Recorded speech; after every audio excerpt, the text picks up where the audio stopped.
Architect guru. Dan Daly, Camden. Bill Owens, Waldeboro. Steve Hirschberg, Union. Eric Weisgerber, Alfred. Eric Haggis is Booth Bay. Two Erics, oh. Paul Guernsey, Warren. Okay, how many people recognize the name Paul Guernsey? Some faint Not a recollection. writer, wait. Yes. I was trying to figure out how I knew that, and I've read dozens of articles in the old Fly Rod and Reel written by Paul Guernsey. So he was a good Great. friend of Paul McGurran's, as many of you knew, etc. So nice to have you with us. Yeah, thanks for Yeah. coming. The old fly rod and reel. Yeah. Great magazine. Published right here in Rockport. Yep. Yeah. Down east. Anyway, Paul's gonna be our speaker in February. He's got a new book coming out, so he's checking us out. So try to be on your good behavior. Okay? I'll introduce Geoff Day, in the Jeff second Day, one. East Machias. Yeah, he's gonna be our speaker. We'll go into that in a bit. Stu, Stu Rich, St. George. yes, Portland, Belfast. great name, Cortland. I can't resist saying. John Camden. Dan Dwyer, Camden. Gary Young, Lincolnville. Santa, it's good to have you. No. Patrick Gallagher, Camden. Yeah, Brad's Camden. I Yeah, hope you didn't promise pizza. no, we forgot about that, actually. We stuffed ourselves and then we probably walked out, so. Anybody else need a raffle ticket? Yeah, raffle tickets. We have some good stuff here. If you haven't read this book, the true story about a guy who stole very valuable exotic feathers to tie salmon flies, but he stole them from a national museum in Britain or something like that. Steve Hirschberg, we don't think you can use this legally, but Steve Hirschberger has donated his old license plate. Yeah, And the end of that. you can, the fly rig, you can put it on the outhouse if you don't want to put it in your barn. Trying to sell tickets, Steve. There's some fly tying, instruments there, and then there's some flies and fly material, so please help yourself, and thank you, Terry, for doing that. Just a couple things, we had a really good board meeting about a month ago, I wanted to go over just a few things. David Williams, our treasurer, reported that we have about $27,000 in the kitty, so we're doing well.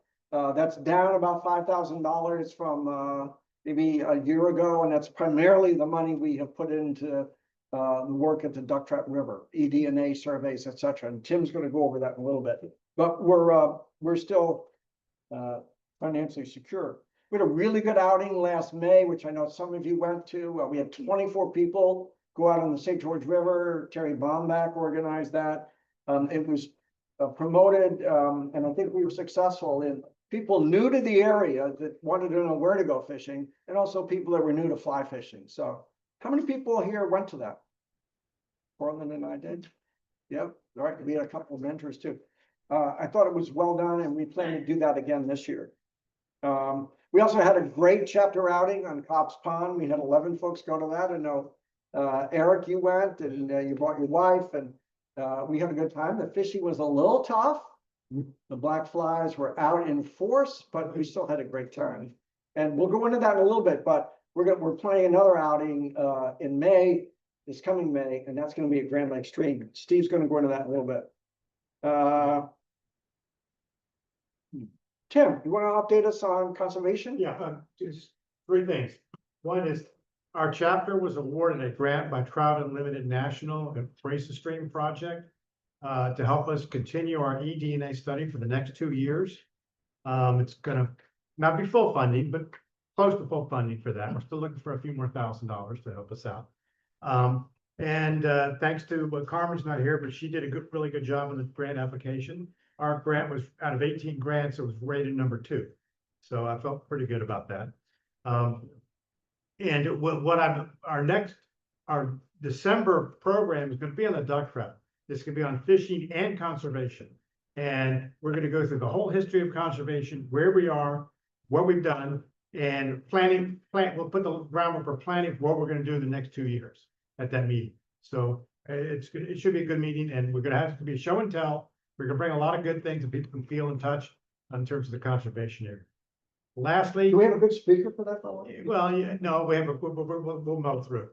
But the other thing is that I'm sure everybody's aware of the Kennebec Coalition.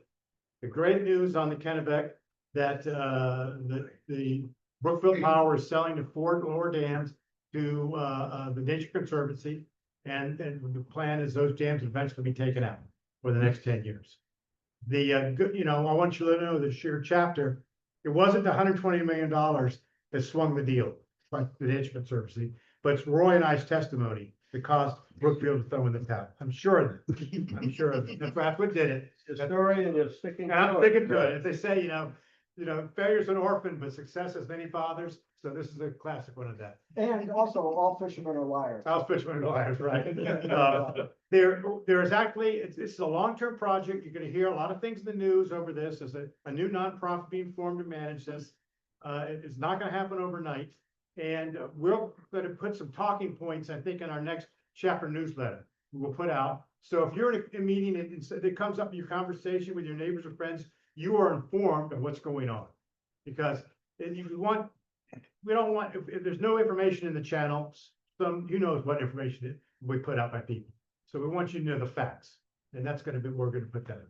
Right, over the last couple of years, we've had Steve Brooks and Steve Hines here, who at the state level have been hugely active in this advocacy work. And I think it's Trout Unlimited, Natural Resource Council of Maine, and many other conservation organizations came together and really put a lot of pressure on Brookfield to let this happen. So it's huge. 4 dams opening up on the lower Kennebec. It's fabulous. It'll make national news. Last but not least, we have our own project that we put a grant in for, and that's with the National Fish and Wildlife Federation.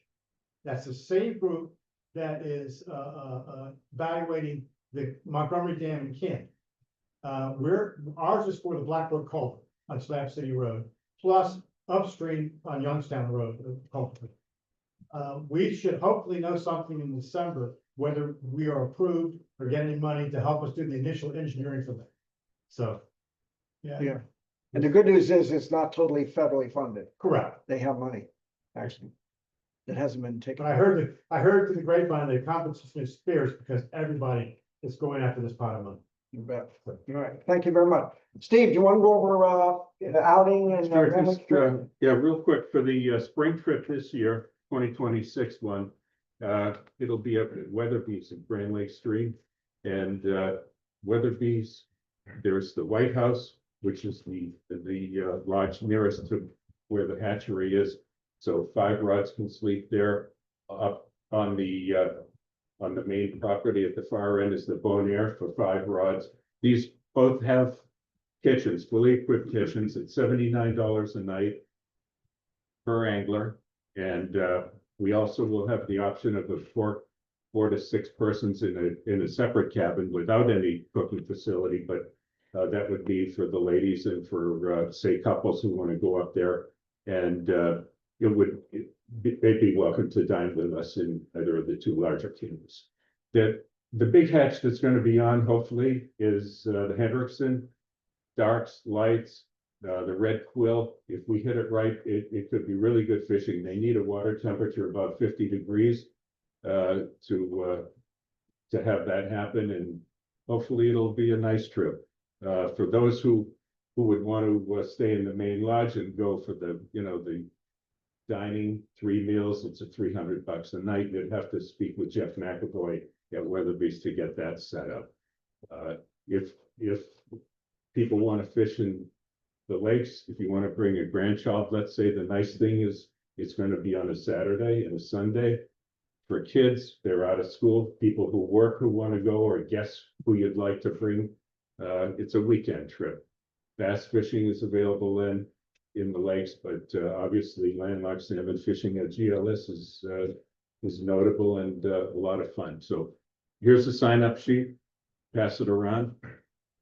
What's the date on that, Steve? 16th and 17th of May, and so far we're guaranteed 14 anglers. And we can have more. I'd like to get the list submitted by January so that we can even get more spaces if needed. We need to lock it in though, by Christmas or so. Yeah, I'd say Christmas, and that'll help, Geoff.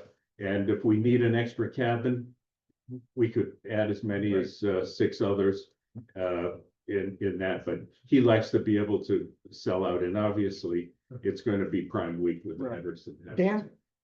Yeah, so what is are we gonna feed ourselves? Well, Roy and I were speaking about this earlier, and we think a good solution would be everybody on their own for breakfast.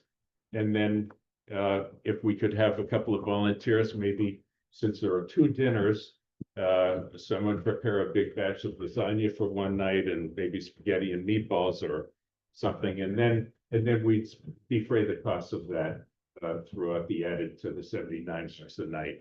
And the Pine Tree store is there. If you haven't been there, then you can get scrambled eggs for breakfast. They'll make a sandwich for lunch, etc. But I think it'll be important to hit that 1 o'clock hatch. So that's what people are going to want, and people are going to want to fish after dinner too. Right. Yeah, our goal here was to keep it reasonably affordable. To me, a Grand Lake Stream for $79 a night is a pretty good deal. And this is Yeah. one of the premier landlocked salmon fisheries in the country. And you're literally walking distance to some of the pools at least. So we'll be doing some family style dining. I also think that builds camaraderie. And one of the great parts about doing a trip like this is you really get to know people a lot better. So I've met a lot of my friends through trips like this. And most of the time, I've really enjoyed them. Yeah, so if you have other questions, see Steve. You don't need to put money in right now, but if you could sign up and let us know, that'd be We'd great. like to have it wrapped up by the end of the year. Yeah, that'd be great. Stu Rich, who's a new, at least head or co-head of Trout Camp. Go for it. So I've recently taken over as the program director of Trout Camp. Just to give you the 2-minute version of what Trout Camp is. Trout Camp is a statewide camp run in Solon, Maine on the Kennebec River. This next year is going to be the 14th through the 18th of June. We take kids from 13, I guess, to 17. We take about a dozen kids for 4.5 days. We have an amazing program, a lot of fishing. I've worked with youth for many, many years, and I have never seen kids get up at 5 o'clock in the morning. These kids are up at 5 o'clock in the morning and on the river and fish until dark. We tie flies. We have Steve Coughlin come down to help us electrofish section of river. Eric comes over, is one of the most amazing entomologists I've ever met. We tie a bunch of flies with guides that volunteer their time. It's a great program. This chapter has sent kids for a bunch of years and has helped kids for a bunch of years. We have some brochures here. I've got a website that you can learn more about if you're interested. I have some fundraising brochures here if you know folks that might be interested in helping out Trout Camp. But it's a wonderful program. I'm hoping that this winter we'll have Dan Shank, sorry, come tell you about his experience at Trout Camp this past summer. Thanks for taking charge on that. Yeah, Yes. it's a big job and it's really good job. It's a great program Rob's put together, and it's really fun. And it's at no cost to the kids, right? No, that's not true. The cost of Trout Camp is $800 for the 4.5 days.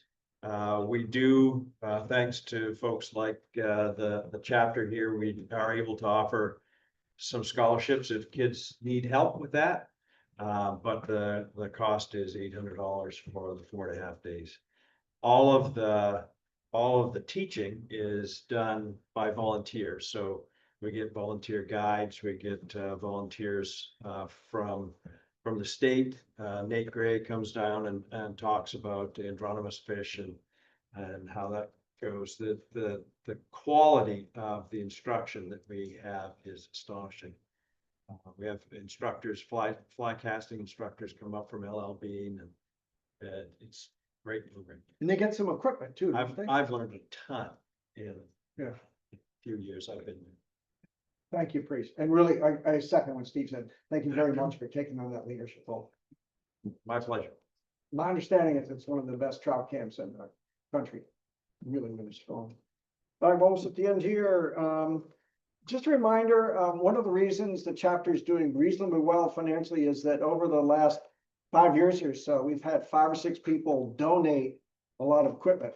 People who can no longer fish or no longer tie, or unfortunately, people who have died, have given us a lot of their equipment, and then we sell it in at some of our sales here, and we've done pretty well. So, not wishing any of you to go that route, but think of us, or if you happen to know a fellow fisherman and they're not sure, or a member of their family's not sure what to do, mention Trout Unlimited, mention Georges River, say, because we'll take any good equipment. We can always put it to use. Sometimes we give it to needy kids. We use it in instruction that Patrick runs, or we'll sell it in one of our yard sales or fishing sales to fund our conservation and education. All right, that's enough of that. Any questions about anything? All We right, failed to brag up Patrick and his work with the Georges River Land Trust a couple of weeks ago. Patrick was up at the Gibson Preserve and taught fly tying, and we had some fly casting instruction up there. We had 20 people show up for the day. It was a great thing. Yeah. Great fun. The land trust had reached out to us in the summer, and we made plans. They have that great preserve out in Searsmont that has a little cabin, worked with some fields, worked perfectly. We did we're kind of limited for how many people it makes sense to actually tie with, because you get too many people and it's too much of a headache. But so I had made the recommendation to Maeve, who does programming for the land trust. Well, let's do fly tying and fly casting. We'll have 2 groups and flip them. And she took charge of registration, and as soon as she promoted it, it was almost full, like right away. They had a wait list. So we're talking about doing it in the spring again, another round, and see if we can get some people out. It's probably in April or May. So, and I've been chatting with somebody from Coastal Mountains Land Trust just about some other things, because I'm going to do some street sampling with some students behind their office, and I wanted them to let them know that hey, it's me, and then we're looking for macroinvertebrates behind your office. But I mentioned that we had a great program with George's River Land Trust, and Coastal Mountains is like, we should probably do that too. So I might be asking for volunteers for something with them at some point. it's a great way to get out in the river and kind of do the education work, promote Trout Unlimited. And thank you very much, Patrick, for heading up the education part of our chapter. Was it young people, old people? It was a whole range. So there were a couple of people that had come to either a chapter meeting or a fly tying event that I'd done previously. But I mean, the ages span the whole gamut, right? Too, I mean. And there were a couple of kids there. There were some older folks there. There were parents there. There were, yeah, a lot of middle-aged Yeah, folks. and people that hadn't really fished much at all, or had gone once or twice, and just interested in it, so. Yeah. Great. Patrick, thank you. All right, I'm going to introduce our speaker. The guy in the beautiful salmon color shirt there is Geoff Day. Geoff is the former executive director of the Sea-Run Brook Trout Coalition, lives down east, and he's going to tell us about that. I'm going to give you 2 reasons why you should really pay attention to this. Number 1, Sea-Run Brook Trout, which we call salters, they're generally bigger than most other brook trout around here. So you get to fish for bigger fish. Outsized, the literature calls them outsized. Outsized. Oh, that's good to know.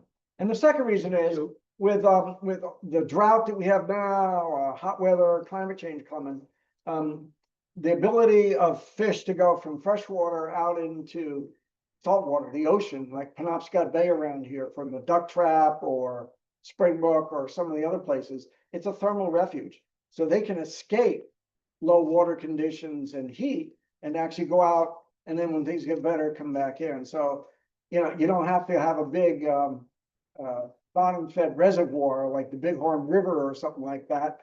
We got our own thermal refuge type situations right here with saltwater. So Jeff, it's all yours. Thank you for being here. I gotta get the control, there's the control, and get in the right place here. Thanks for this, thanks for your hospitality. Boy and Tim and you know, feeding me and putting me up, so I really appreciate this. How many of you have not seen a salt? So there you go. Sea-Run Brook Trout. That is definitively Sea-Run Brook Trout. The biologist that got these in a smelt fyke net. I think it was the Englishman's River in a spring. And the story that I was told was he didn't know what they were. He had to take them back to the office to figure out what these were. And, you know, nevertheless, they were dead at this point. They were killed in the fyke net, but that's your spring Sea-Run Brook Trout right out of the salt. And you can see that it's got that real strong silver color, so silvery you can't see the spots, just barely. And has anybody seen them that silvered up? Yeah. So it's one of those things. We'll see how we're doing here. So sometimes it hiccups. Okay. So this is one I got in Whiting, Maine, a little later on in the season, but you could see what's going on. We know that's a salter because it's from a pool that is dry right now. So that fish has got to be somewhere right now, or fish like that have got to be somewhere. So they go in and out.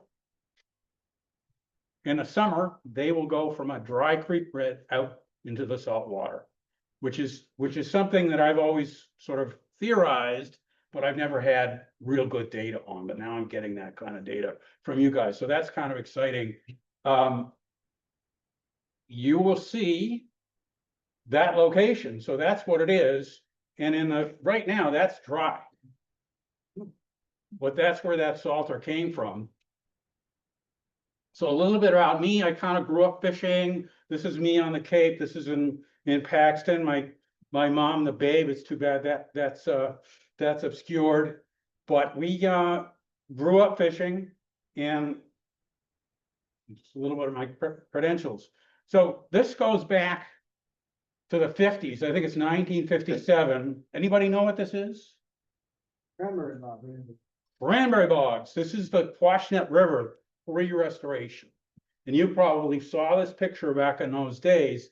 So this is all effectively dead water. It's slow. In those days, it was warm. There was no trout. And this is a bridge right here. This is now all Class A brook trout fishing, thanks to the work of a guy named Fran Smith. I know Fran Smith has come and spoke to you, probably in this very space. Yeah. So more examples of what's going on here. You've got a lot of territory that's been ditched and turned into cranberry bogs. And these are what's known as flumes. Those were dams that were obstructing the flow of water, and they could open them up or close them down as they wanted to. But fortunately, you guys don't have this kind of degraded situation. But I just want to show you this so you get a sense from what it was like in the 50s, more in the 50s.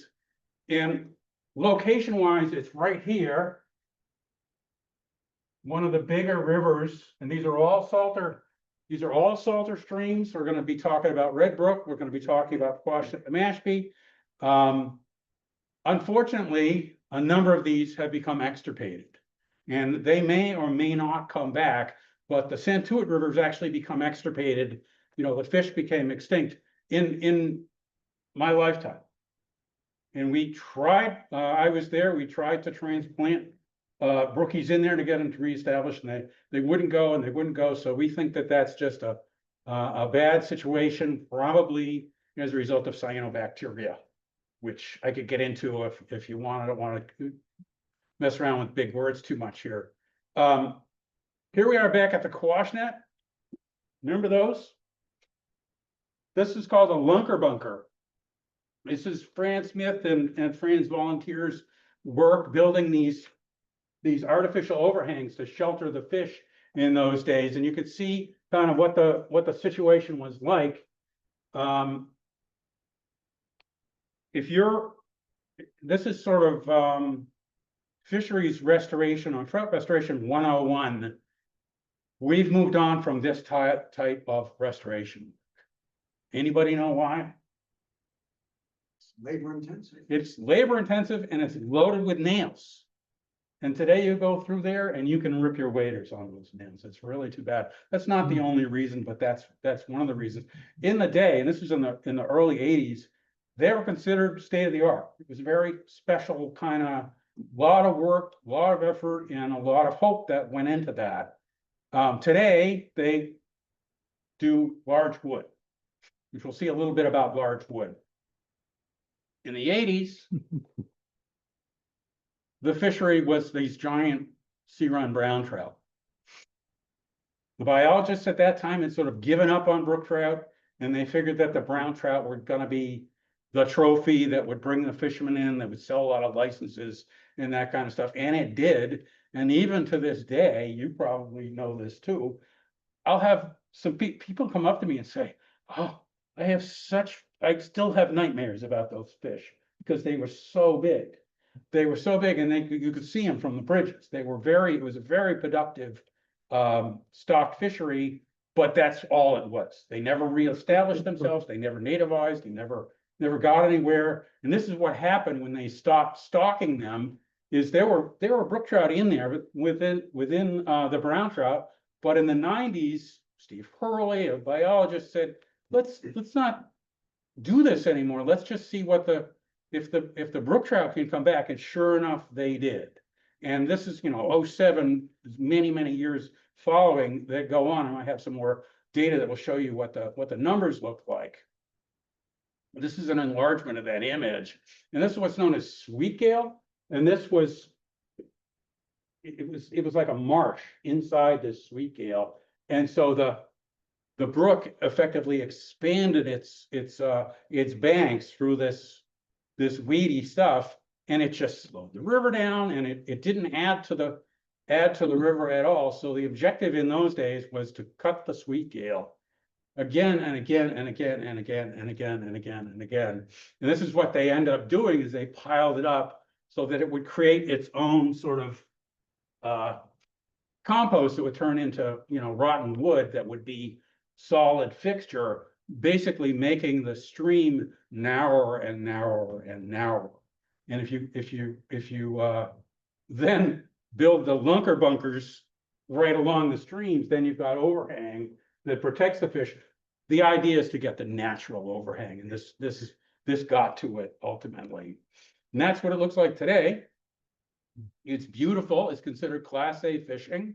I recommend anybody that's really into trout restoration to fish the Quashnet, fish Red Brook, because you've got a real interesting view of what this looks like. And if you're really interested, I recommend that you get involved in an electroshocking crew, and you'll really learn where the fish are, how this works. And there's pit tagging, which we can talk about. So there's quite a lot of science that's going on a regular basis down here. All because of Fran. Fran and his hard work, volunteerism, incredible spirit, and just stick-to-itiveness and strength of character has won all these awards, but he has also inspired brook trout restoration work all over Cape Cod and hopefully into other states. Because what works on the Cape kind of works anywhere if you've got the right situation. Won't work here. Talk about that in a bit. But Fran is, as you know, just one of those very special people, and we're very, very lucky to have him. And none of the salter restoration on Cape Cod would have happened without Fran. If I could just add to that, if you remember, Fran spoke here just about a year ago about this. Fran's, he's been at this 40 years. 1975. Unbelievable. Yeah. He's a plumber. He's recently retired, owned a small plumbing business. So, not a guy with a lot of money, but a lot of heart and ultimate kind of stick-to-itiveness. Last year at the annual Trout Unlimited meeting, he won the highest possible award for a volunteer. I forget what it's called, but it was because of 40 years of work doing this kind of stuff. Unbelievable. And he's retired, but he's still at it. Oh, yeah. And so the story I was told, and I get this time and again, was he was a Vietnam vet when he came back. and that this is his solution to post-traumatic stress syndrome as a vet. He'll never say that, but I'm pretty sure that's what this is all about. So we have the benefit on the Cape of having an unrestored system. And it's not only is it unrestored, but it's well documented as being loaded with trout. This is called the Mashpee River. I recommend, again, you fish the Mashpee, you see what it's like. You see these beautiful undercuts. You have trout habitat like this here in the duck trap. It's much bigger scale. That's a really small system, but that's loaded with trout. And here's how loaded it is. The trout are not only as plenty, but they are as large, fat, and rosy as those in the Carmen's Pond at Fireplace, Long Island. 36 trout from 1/4 to 2 pounds each. Barrels of fish came ashore because of a snowstorm in March. Trout from 1 to 3 pounds weight. I'm a big fan of history and literature, and there's, believe it or not, lots of books that quote this kind of stuff. I mean, this is quoting the spirit of the times. We can actually go back to the spirit of the times and read these articles about where they're fishing and where he's getting their fish. Now, of course, every fisherman's a liar, but there's some truth to this. There has to be some truth to this, particularly since it's time and time again. I'm not going to get into the depth of the literature because there are multiple books, but this is one of the better ones. It's written in 1935. Picture from that image, that might be the exact same place that this picture was taken of. I don't know. But if you are interested in restoration, I'm a geek about it. If you're interested in restoration, you want to fish these rivers. If you fish the Mashpee, the Quashnet, and Red Brook, you're basically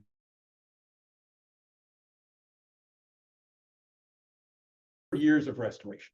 Brand's work, let's call that 50 years. It's not quite, it's 40 years. Red Brook is like 20 years. So you can see how different they are. And it's different technology and different results. But the Mashpee is the so-called reference river. It's never been restored, or there's no record of it being restored. So that's a very special place in the Cape. And it's like duck trap owned by the feds. It's, you know, it's secure in the fact that there won't be building or damage to the situation. The one problem we have is there's a herring committee, and the herring people seem to think that a stream needs to be wide open. So the herring people will get in there and cut, which is not a good idea. But fortunately, the trout people, it's like the sheep herders versus the cattle, and they fight, and fundamentally the trout survive and the herring make their way up the river. It works out. This is a Red Brook trout. This is what Red Brook looks like. Again, it's a relatively small river. This is where the magic happens. This is the cottage that the Lymans owned and they gave away. And we got to use it as a clubhouse for a while. A number of people still use it. Right on Red Brook. Here's Steve Hurley, the biologist at the time. This is the new biologist, Steve DeWitt from the Merrimack Bay chapter, and Geoff Reardon. And this is about the moment when Geoff Reardon says, we need a Red Brook project in Maine. We need a Red Brook project in Maine, because there was a lot of people that were showing up. It was a very busy place. And we had the building basically as a clubhouse.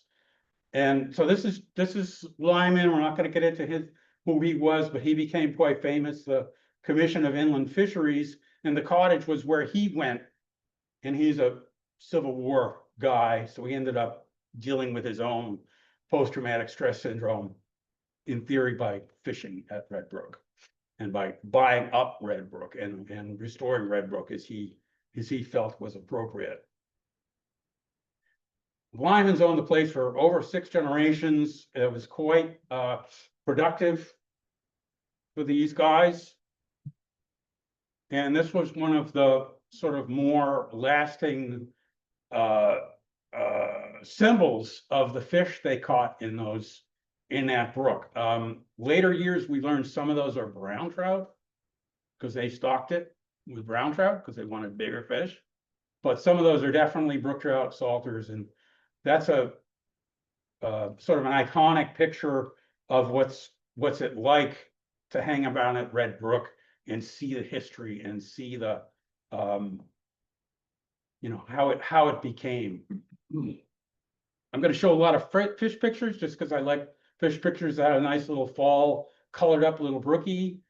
That's a big 16-incher. We're going to see that one again. 16 inches is about as big as they get. And this shows, which is kind of requires some explanation. These fish are tagged. They've got a pit tag in them. They go through an antenna, and you can see what's going on. So here is the fish hitting the antenna. This is the antenna number 2, which is basically at head of tide. And there suddenly it disappears. And it hits the number 1 antenna, which is even closer to head of tide.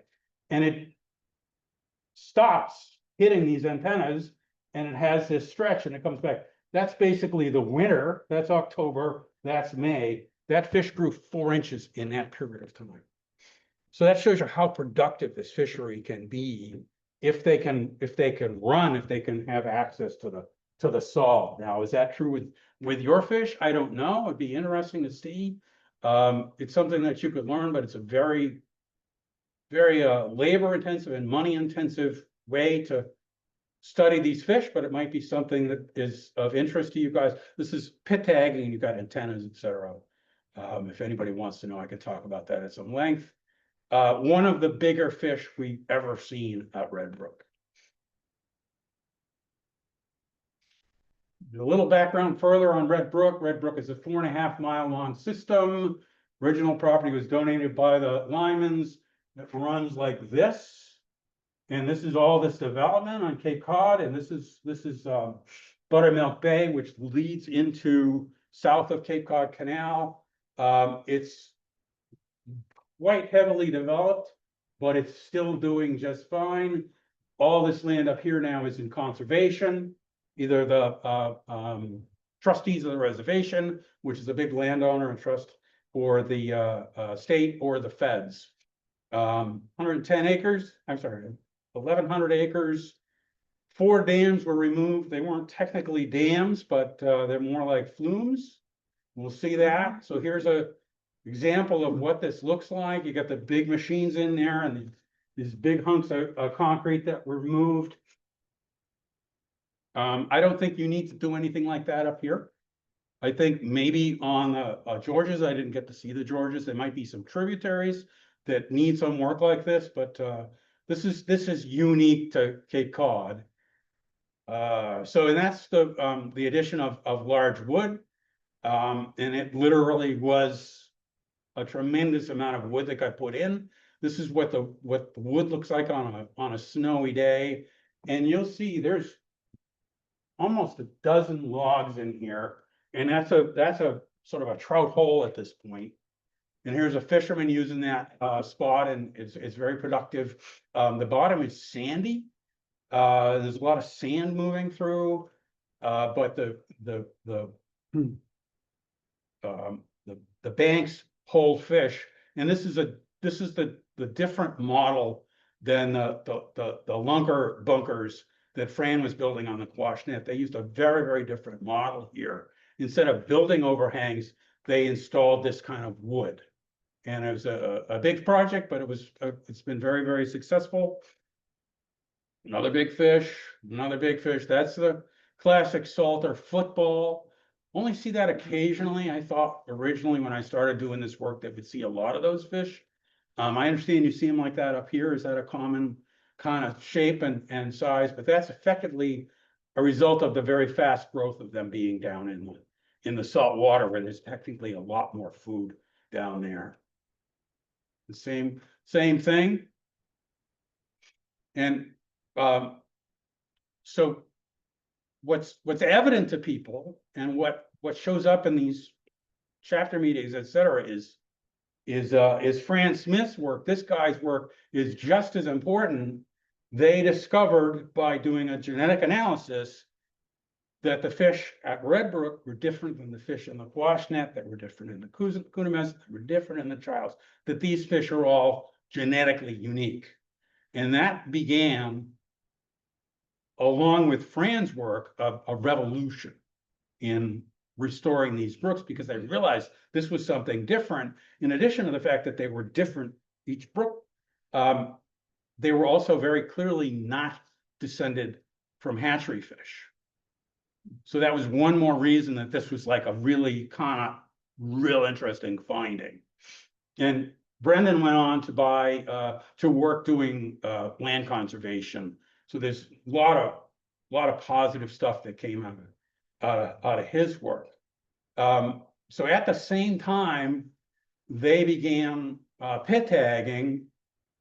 Do I have it? And this is a pit tagging antenna. There's two antennas under this bridge. It works very much like the fast lane. These tags are tiny. They inject them with a hypodermic syringe. This array never really worked out because it turns out that the pit tag antennas don't get along well with the metal that's in these concrete structures. So they moved it out and et cetera. I mean, it's a nice idea. So this is what the technology looks like. Most of this is batteries. This is the reader right here. And that's two readers in that box. But this is our friends from USGS basically putting this together the first time. And it was a very unique kind of situation. That gear, that box is about in those dollars about $7,000 or $8,000. Not cheap to do that. So this is, you know, back up a second. To make this work effectively, you've got to tag these fish, you've got to electrofish and tag these fish twice a year, year after year after year after year after year to get the data. And this is the data in graphic terms. That's 0.5 fish in a meter. That's 5 fish every 10 meters.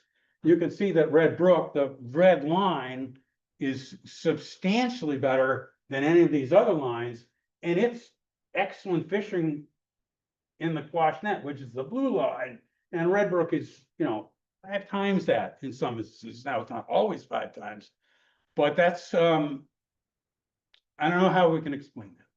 Yeah, Is there any intermixing of freshwater brookies, or is this all salters? it's that's a good question. There's no easy way to tell that a salter is a salter. You guys know that?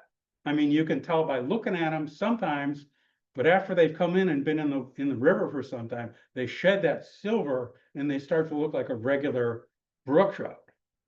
So there's no distinction. It's just the electrofishing in those rivers. Is there a genetic difference between the two, or can There is no genetic difference that we know of. It's a question I've been asking for 20 years. So what determines whether a particular fish goes to sea or stays home? That's $1 million question. Wow. Yeah, But steelhead and rainbows are basically the same. right. And it's very, very close. My own personal experience is about a third of them go way out into the saltwater. About a third of them go out into the marsh, and about a third of them stay home. But I can't really deliver on that. Is there any way of telling if some seasons they don't go out? Is that another unanswerable? You can kill I it. mean, like, is there pressure they're receiving, like, There's- is that genetically so similar that they're just experiencing? There are studies where they overstocked the stream and expected a whole bunch of them to go out to sea. Well, they never got enough data to answer the real question. And if you want to know what a salter is, you kill them, you take out the otolith, cut the otolith in half, polish it, and then run a laser across it and measure the strontium to calcium ratios. That's a $1,000 a fish kind of exploration, and some of you guys Well, were involved in we helping. conducted that Yeah. survey Yeah. 11, 12, and 13 years ago here in Maine. And it was run by the biologist from IF&W, Geoff Reardon, controlled our TU portion of it. And we had a couple of dozen volunteers over that 3-year period. It was a lot of And we fun. covered all Yeah. the salter streams. You were there for some of the surveys, all the way from Freeport to Lubec. There were about 3 dozen streams, and the purpose was to find a solution to your question. And how long do they go out into the marine environment? What do they eat? And what prompts them to go into the marine environment? And at one point, I killed 3 fish and brought them immediately to a station where the biologists were collecting them down east. And then they went off to University of Maine to make those brain otolith studies. And it was a very expensive project. I don't know where the grant money came from. We were all volunteers, of course. And I asked Geoff a number of years later, what was the conclusion? What were the answers to these questions about the marine environment, about their diet, and what triggers them to pass back and forth? Did we ever get answers? I'll show you the results. And that in part fuels the third, a third, and a third rule that I use. But we had, put it this way, we originally were tasked to catch 600 fish. And we did not catch 600 fish. In fact, we were downsized. And I think we put close to 120, 140. You're speaking something like about the that. main study? Yeah. Okay. Yeah.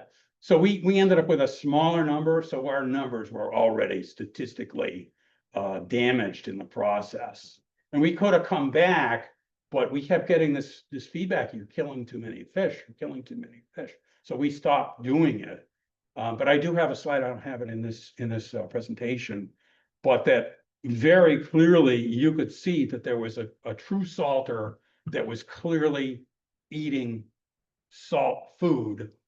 Then there was a group of others that were eating a little salt food, and then there were others that showed no signature at all. It also gets a little complicated because you've got elvers and alewives going up these rivers, so that salt signature is going to show up even if they go to sea. But these were fish that we were catching on a flood tide.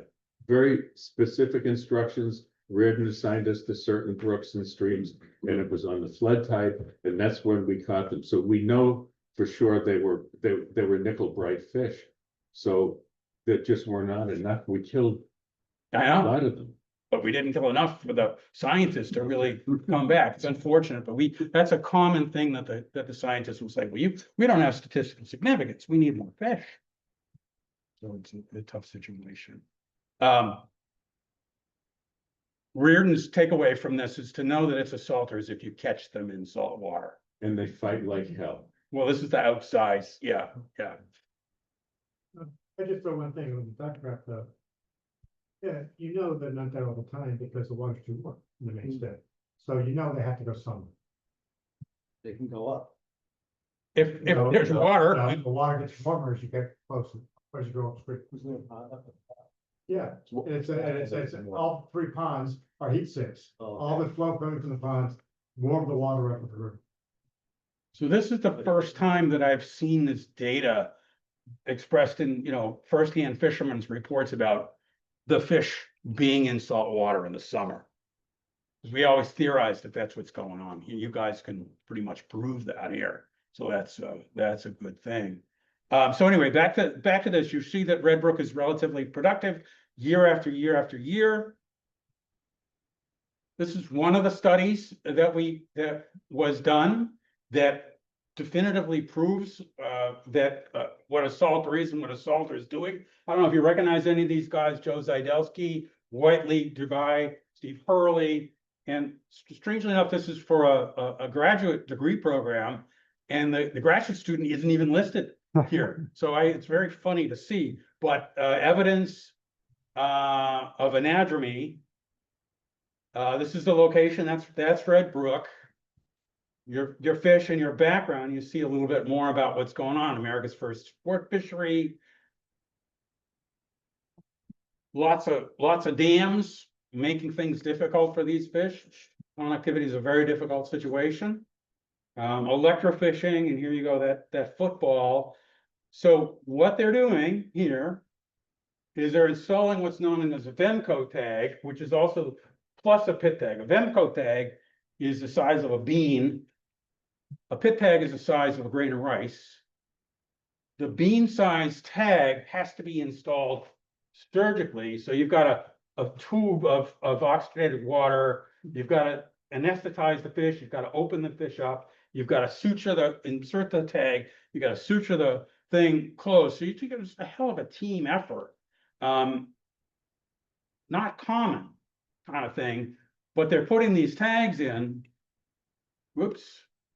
And then they have these stations, the sonic buoy that receives the information all throughout the location. One up here above the highway. This is Red Brook, that one's down here. So you can see where they're moving.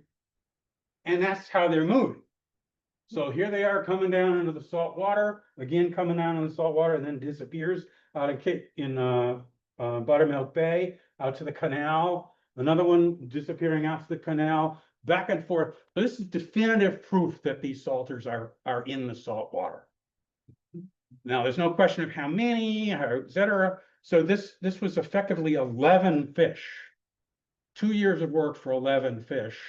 And sadly, you look in the literature, and it's not in the literature because it's not enough fish. It's not enough real data for science purposes. It's good enough to see what's going on, and they wanted to redo it, but these receivers are $3,000 or $4,000 each. They belong to USGS, and they travel around. So they're down in the Chesapeake or wherever they are today.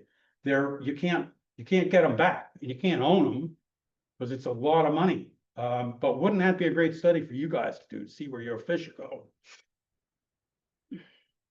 This is a project I did myself. That's a pit tag station. It looks kind of sad, but that is the bones of it. This is your antenna through which the fish swim. This is makes the electronics work. The boxes where the batteries are and the readers are. The solar panel is obviously for power. That wasn't enough power. We had to have another solar panel. You see the secondary solar panel here, but finding these fish changed the conservation status of the brook. Now for us, 20 minutes south of Boston, that was a very special return on investment. That was a tremendous amount of work. I ran the station.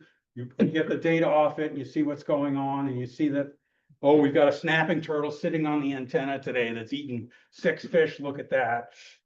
So it was an interesting situation, but the point that I'm trying to make is pit tagging is a powerful tool in certain circumstances, but it's also very intense in labor because you've got to have electrofishing, and it's intense in technical labor on my part because you got to go make sure the thing is running and working and it hasn't been taken out by ice or whatever. And it's just years of investment. It was worth it, but it was a lot of work for me.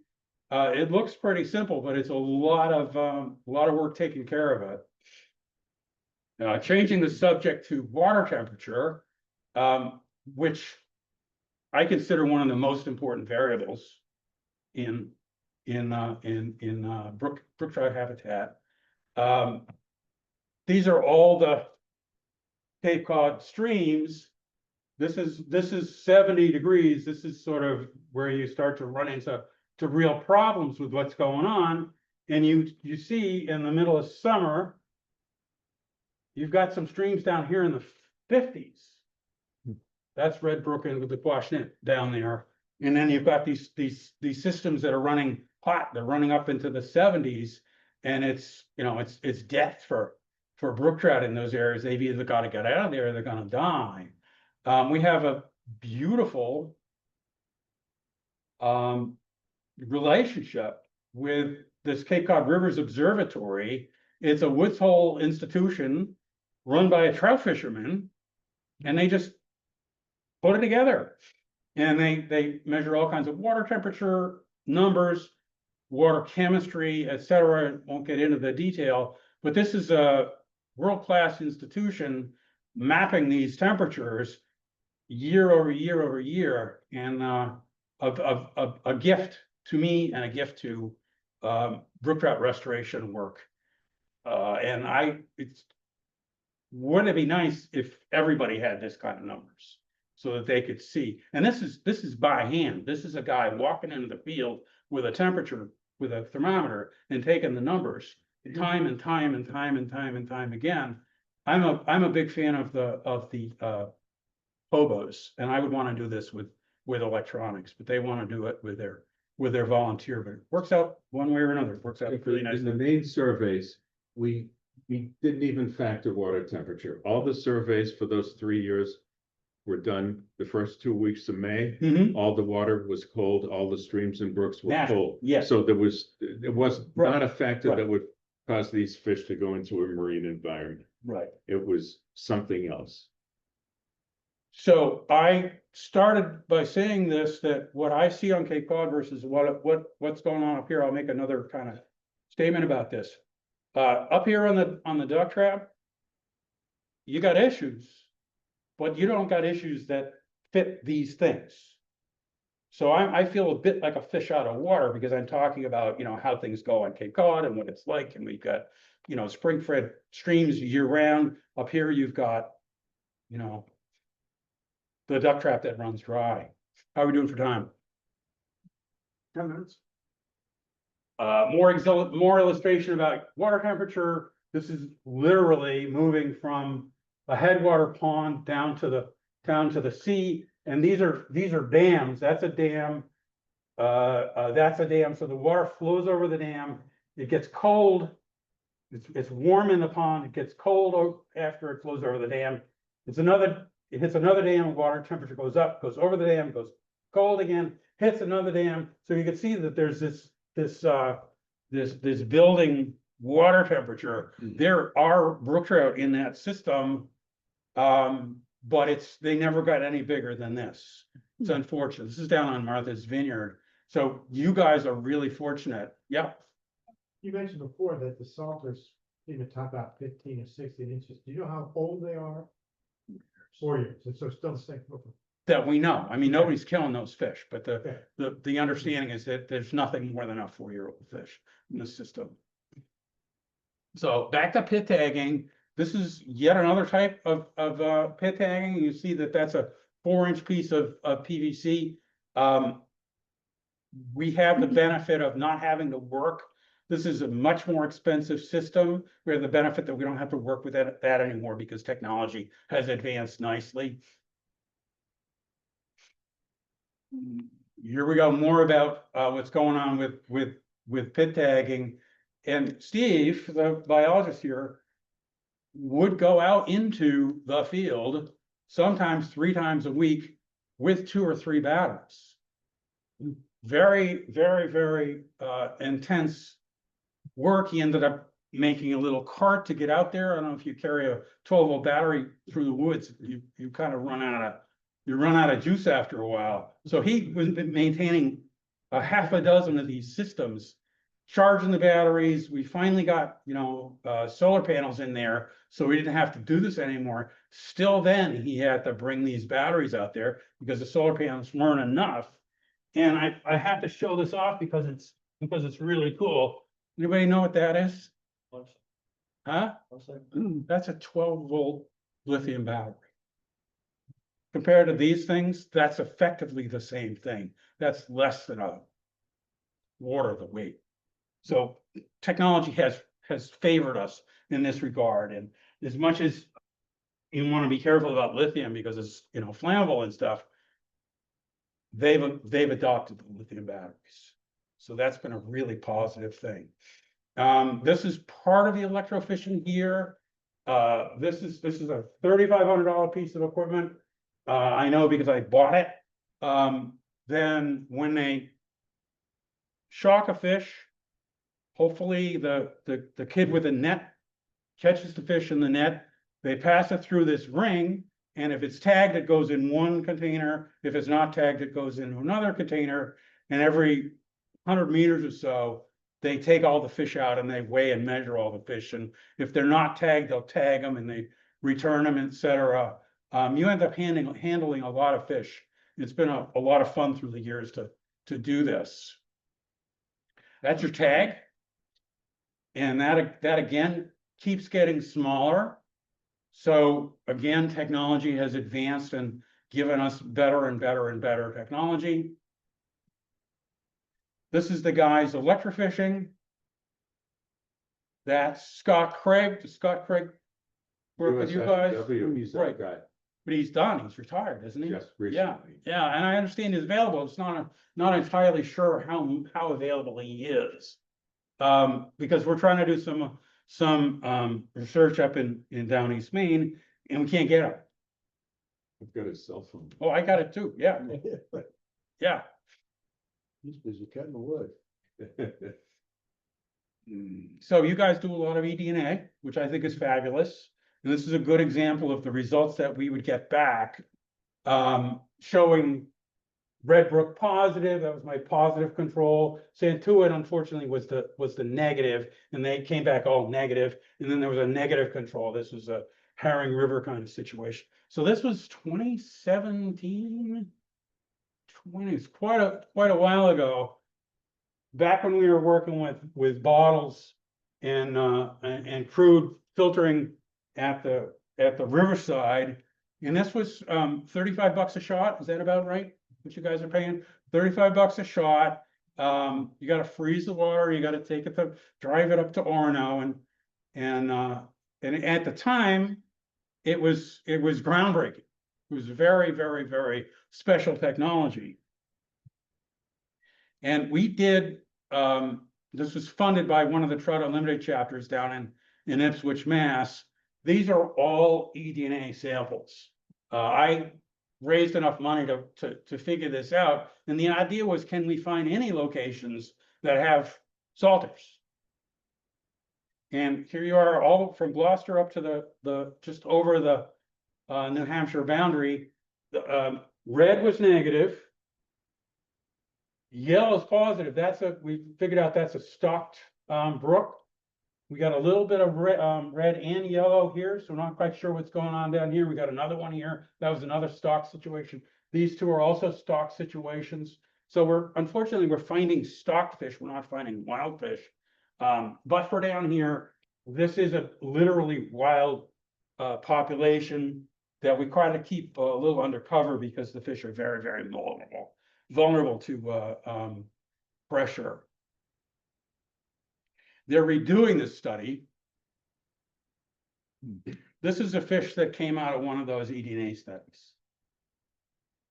That's a wild fish living in the middle of a downtown in a tidal creek that's been walled and ruined for centuries, and yet it's producing a fish like that. And look at what's living in there. So we have a video of this, and it almost looks like 20 or 30 fish, and they're all in one location, and we're trying to figure out what's going on with them. And it's a long story. Again, I won't get into, but eDNA helped us find this population. This population would have remained invisible if we hadn't discovered them via eDNA. So this is the new version of eDNA. Again, technology advances. For $100, $95, I take a syringe of water, I run it through this filter, and I put it in the mail. And I get, it's called metabarcoding. I get, hopefully this is the next slide. So I did one here at the Mashpee, and this is the result of what I got here. And it's basically what I consider a full picture of the biodiversity of a system. It doesn't include entomology, but includes all the fish. And where's the brook trout? Brook trout here, 25%. So that's a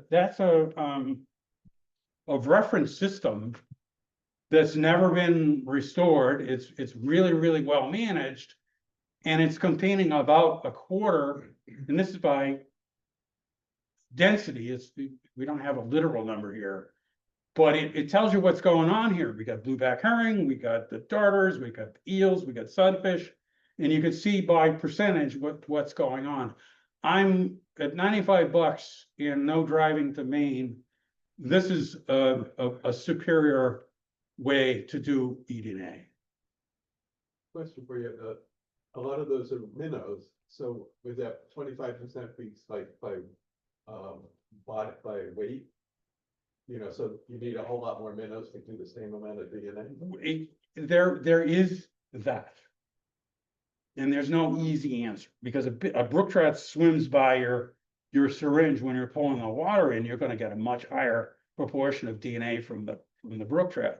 So to be scientific about this, you should do it 4 or 5 times, more or less in the same time, in the same place, because that's gonna average out your issues. Yeah, a minnow's a smaller fish by size, it's gonna produce less eDNA, but there's no way to kind of sort that out. You know, there could be a fish skeleton nearby throwing off DNA. There could be, you know, fish poop. There could be any number of things going on, but this is considered the best of the technology today. So I'm a huge fan of that. I feel like I should go on the road selling for them, but I really seriously, that's what you're doing. You got rubber gloves on, you're pulling a syringe full of water, putting it through a filter, and that's it. It's even set up with barcoding. That I take a picture of the barcode and it records the time and the place in the system quite naturally. So no note taking, no nothing. So just that alone is very, very special. Yeah, you need rubber gloves and you need to practice a little bit of sort of planning and stuff like that. But overall, huge fan of this technology called Jonah Ventures. They're in Colorado. And I ran into them when UMaine Orono went out of business temporarily. And I needed a lab. And this is the lab that Smith Root used to use. So it's a good connection. What are we running on a slideshow? There, so last slide. And I always have questions about whether I want to include this because it's a little preachy, but it's coming from Joan, and I think I consider Joan worth quoting. So the way I do this is 4 stages of an angler. I don't know, have you seen this before? The 4 stages of an angler. The stage 1 is about numbers. You want to catch more fish. Stage 2 is about catching the biggest. Like, I want to get the biggest. Stage 3 is about challenging yourself, catching ever more difficult fish, like a permit instead of a bonefish, traveling to catch these different kinds of fish. So stage 3, stage 4 is giving back to this. And that's what I consider my kind of calling. My work is to give back to the sport. For Lee Wolf, it was giving back. Lee Wolf is giving back to the sport. Lee was the first to promote catch and release. We all follow catch and release today. It's one of the more positive conservation measures that ever happened in history. And Jones, stage 4 was about defining the fly cast so that everyone can master it. As far as I'm concerned, stage 4 giving back is this restoration. Is sort of spreading the word about how this works, about what you can do now. Literally, Roy and Tim showed me around today.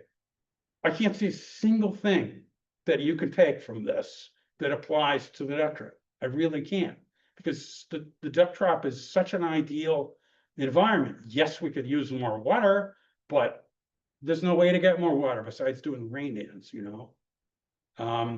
But I don't see that you need to add wood. There's plenty of wood. It's not like you need undercut banks. You get plenty of that. I don't think pit tagging is going to do you a lot of value. But I just, here's what we did on Cape Cod, and maybe some of it's going to stick. Maybe some of it will stick over on the Georges, which we didn't get a chance to look at today, but I know it's a much different situation. Maybe some of this will stick in a tributary. Maybe some of it, maybe one of you is going to move to Colorado and start using this kind of stuff in a Colorado system. I don't know. But I just very happy to be here and spread the word and talk about this technology. And now I gotta ask if any questions. How are we doing for time? Pretty much wrapped up? Yep. Any questions? You guys have been asking good questions and making good comments. No questions? Yeah. Seems like 4 years for brook trout lifespan, and it seems to be pretty stable, whether you're salt or in a mountain stream, at least to me. It's hard to, I've never heard of any. What I'm getting at is that there are sea runs up in, let's say, Oh, yeah, Gas Bay, yeah, the that are big much one. larger. Yeah, Are they Yeah. larger because they're older and live longer lives, or they're larger because they have different genetics or more food? I suspect they're older. Okay. I do think that there's a strain, which you're getting into genetics and you're getting into that territory. I suspect there's a strain that lives longer, Okay. but it's gotta have the environment to do that. You look at the coasters in Nipigon where we're talking about, those big brookies, I mean, they have to be older than 4 years. They have to be. So any biologists in here know anything about the 4-year limit? Has anybody, talked about it? Go ahead.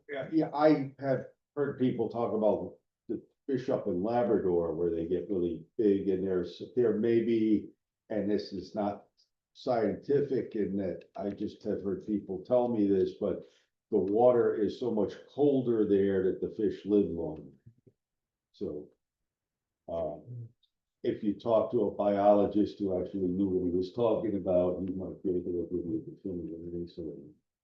Well, I've met a bunch of the biologists that are working up there and they don't like to talk about brook trout. Brook trout is a problem for them. And I said, well, let's talk about brook trout. What's really going on up there? They say, well, there's guys that net them.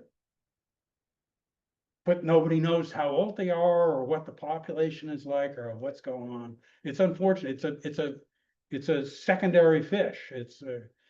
Some people call them bank fish. They go, you want them up on the bank, I don't like the term, but that's a good one. So we leave it at that. Anybody else? Other questions for Geoff? Really appreciate it. Okay, thank you, guys. Last point. What do we have here? This is the most recent stuff that I'm working on. Oh, Kim. It's pretty special because it can show you, so if you got a GoPro and you set it up and it's taking a picture every minute or whatever. Well, what if there are no fish in that image? You got to look at all those images. This selects just the images that have fish. So you now have a sort of a real picture of what's going on in the system. You don't have to look at a lot of these, weeds and whatever else is moving. It's early stage technology. It's a lot of fun to work with, but I'm expecting that eDNA and this kind of stuff is going to revolutionize how people track brook trout, because you could put this in a system and leave it, and it can tell you, oh, look, we've got 35 fish that passed in the last day or whatever, and look at the size of them. Time stamps and others. Yeah, Game. yeah, it's effectively an underwater game. So I really want to suggest any of you that are sort of into the science that you look at this kind of technology along with the new eDNA stuff. And I'm through pitching at this point. I'm done. What's that called? That's called a seaweed camera. It says seaweed right on, SEEWEED. And my IR. Well, great. Thank you very much. Thank you. Let's do the wrap. Great.